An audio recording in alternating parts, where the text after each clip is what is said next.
কৃষ্ণ, আজকে পাপমোচিনী একাদশী ব্রতকথা শ্রবণ করুন। যুধিষ্ঠির শ্রীকৃষ্ণকে বললেন, হে জনার্দন, চৈত্র মাসের কৃষ্ণপক্ষের একাদশীর নাম ও মাহাত্ম্য কৃপা করে আমাকে বলুন।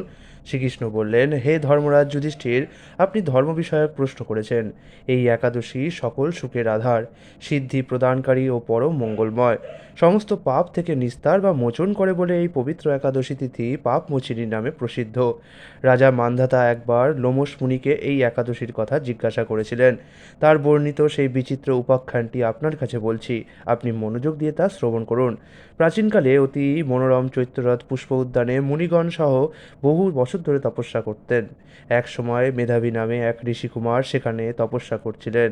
মঞ্জু ঘোষা নামে এক সুন্দরী অপ্সরা তাকে বশীভূত করতে চাইল, কিন্তু ঋষির অভিশাপের ভয়ে সে আশ্রমের 2 মাইল দূরে অবস্থান করতে লাগলো এবং বীণা বাজিয়ে মধুর স্বরে সে গান করত। একদিন মঞ্জু ঘোষা মেধাবীকে দেখে কামবাণে পীড়িতা হয়ে পড়ে। এদিকে ঋষি মেধাবী ও অপ্সরার অনুপম সৌন্দর্য দেখে মুগ্ধ হন।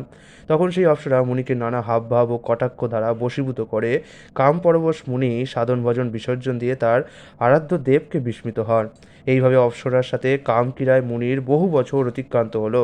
মুনিকে আচারভ্রষ্ট দেখে সেই অপ্সরা দেবলোকে ফিরে যেতে মনস্থ করল। একদিন মঞ্জু ঘোষা মেধাবী মুনিকে বলতে লাগলো, হে প্রভু, এখন আমাকে নিজ গৃহে ফিরে যাবার অনুমতি প্রদান করুন। কিন্তু মেধাবী বললেন, হে সুন্দরী, তুমি তো এখন সন্ধ্যাকালে আমার কাছে এসেছো, প্রাতঃকাল পর্যন্ত আমার কাছে থেকে যাও। মুনির কথা শুনে অভিশাপ ভয়ে সেই অপ্সরা আরও কয়েক বছর তার সাথে বাস করলো। এইভাবে বহু বছর, প্রায় 55 বছর 9 মাস 7 দিন অতিবাহিত হলো। দীর্ঘকাল অপ্সরার সহবাসে থাকলেও মেধাবীর কাছে তা অর্ধরাত্রি বলে মনে হলো। মঞ্জু ঘোষা পুনরায় নিজ স্থানে গমনের প্রার্থনা জানালে মুনি বললেন, এখন প্রাতঃকাল যতক্ষণ পর্যন্ত আমি সন্ধ্যা বন্দনা না সমাপ্ত করি ততক্ষণ পর্যন্ত তুমি এখানে থাকো। মুনির কথা শুনে ঈষৎ হেসে মঞ্জু ঘোষা তাকে বলল, হে মুনিবর, আমার সহবাসে আপনার যে কত বৎসর অতিবাহিত হয়েছে তা একবার বিচার করে দেখুন। এই কথা শুনে মুনি স্থির হয়ে চিন্তা করে দেখলেন যে তার 56 বৎসর অতিবাহিত হয়ে গেছে। মুনি তখন মঞ্জু ঘোষের প্রতি ক্রোধ পরবশ হয়ে বললেন, হে পাপিষ্ঠ দুরাচারিণী, তপস্যার ক্ষয়কারিণী, তোমাকে ধিক, তুমি পিশাচী হও। মেধাবীর সাপে অপ্সরার শরীর বিরূপপ্রাপ্ত হলো। তখন সে অবনত মস্তকে মুনির কাছে সাপ মোচনের উপায় জিজ্ঞাসা করল। মেধাবী বললেন, হে সুন্দরী, চৈত্র মাসের কৃষ্ণপক্ষিয়া পাপমোচিনী একাদশী সর্বপাপ ক্ষয়কারিণী, সেই ব্রত পালনে তোমার পিশাচত্ব দূর হবে। পিতার আশ্রমে ফিরে গিয়ে মেধাবী বললেন, হে পিতা, এক অপ্সরার সঙ্গদোষে আমি মহাপাপ করেছি, এর প্রায়শ্চিত্ত কি, তা কৃপা করে আমায় বলুন।